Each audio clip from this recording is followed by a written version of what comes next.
Yeah, so I was saying, Mr. Prasad, that WhatsApp has said requiring messaging apps to trace chats is the equivalent of asking us to keep a fingerprint of every single message sent, quote unquote. So in that case, aren't you doing exactly what you stopped WhatsApp from doing in its privacy policy? You're an advocate first, you're a very senior lawyer. On the freedom of speech and expression argument, how do you respond to this? First of all, let me address this issue of privacy. We respect and recognize the right of privacy. I was the first as a union minister to address and welcome it when the judgment of Supreme Court came. Privacy is now a part of our fundamental right. But the Supreme Court in the said judgment itself said that terrorist does not have a right of privacy. A corrupt or a criminal does not have a right of privacy. Otherwise, any investigation will be stalled. Sorry, I am protected by a right of privacy. Secondly, for the sake of a viewer, since you invoked my understanding of law as a lawyer, let me put a issue for debate. What you eat is your personal choice. But if you go to a restaurant, the bill is digital. They know what you wanted to eat. Where you want to travel is your personal choice. But if you are coming to Delhi from Mumbai, if you come by plane, the ticket is digital. When you go for a frisking at the airport, your photograph is embedded that you travel on this day.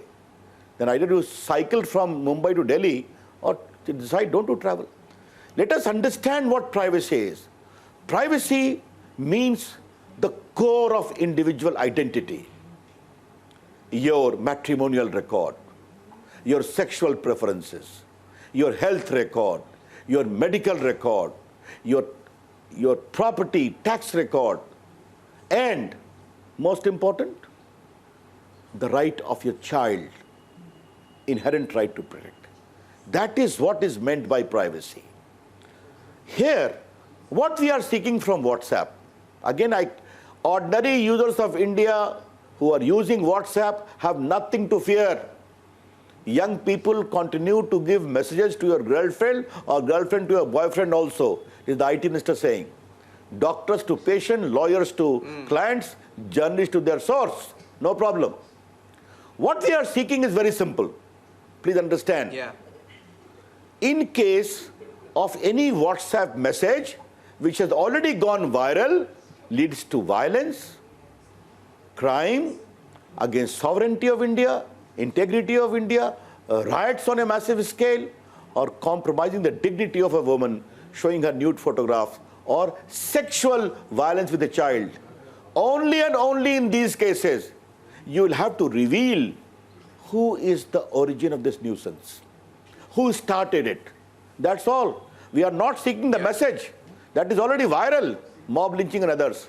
You have to disclose who started it, and if it has come from across the border, who initiated in India. That's all.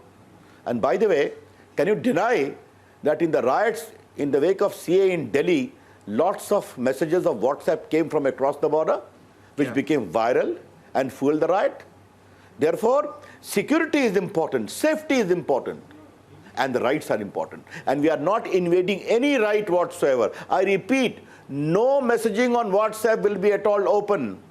Only and only a limited case of violence against safety of India, security of India, dignity of a woman, rape, etc., or invasion of the child sexual abuse. Only in those cases, when less invasive messages are not possible, then you will give. And by the way, they are disclosing all this in America, in England, in Canada, in Australia.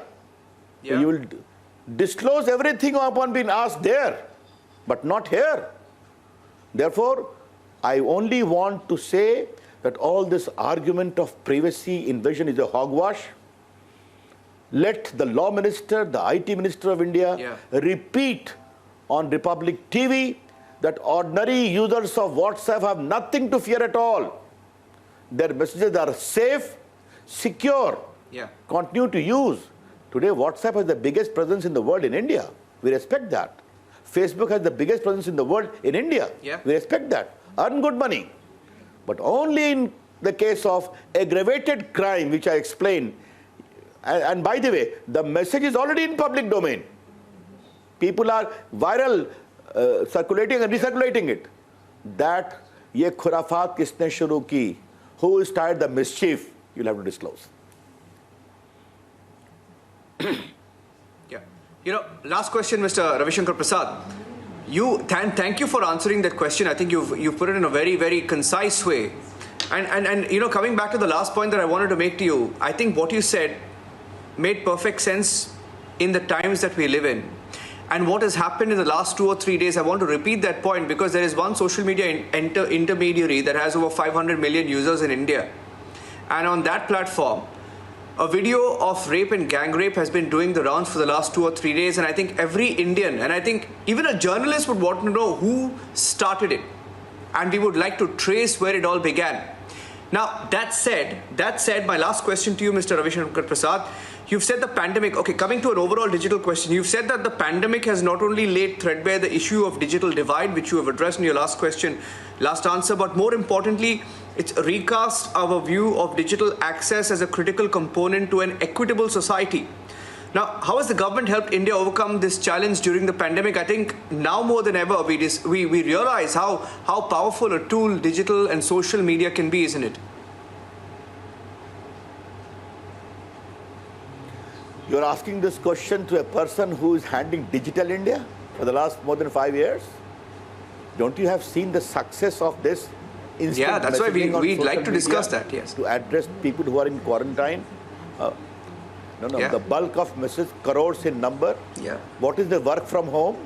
This whole work from home was started by me by liberalizing the entire regulatory regime into deposit of big money. Today, 80% of the IT work is happening as work from home. All this, the PM transferred nearly 18,000 crore plus during COVID to the farmers at a click of a button, direct benefit transfer in their bank account, 2,000 rupees every 3 months.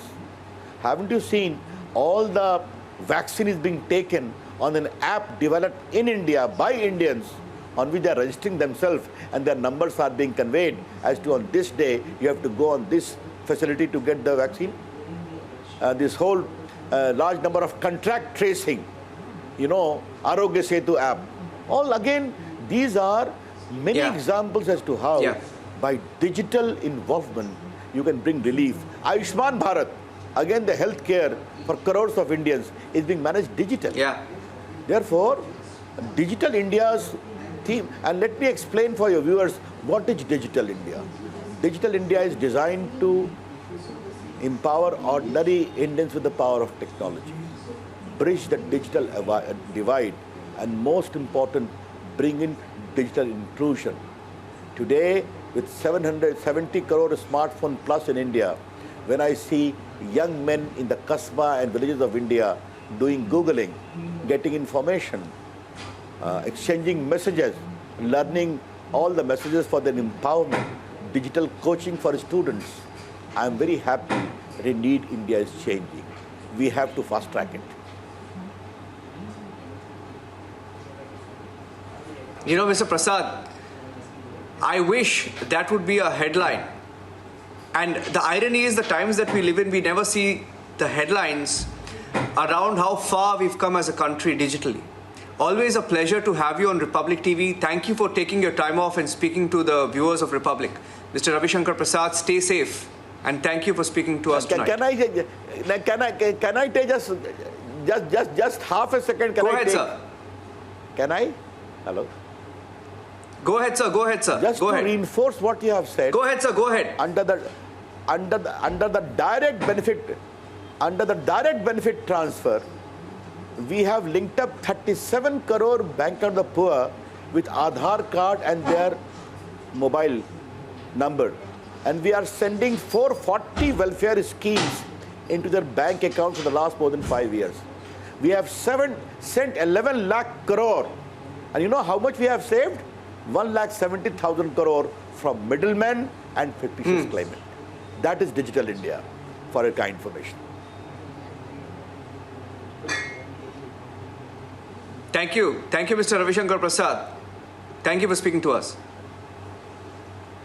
Thank you. Thank you. Namaste.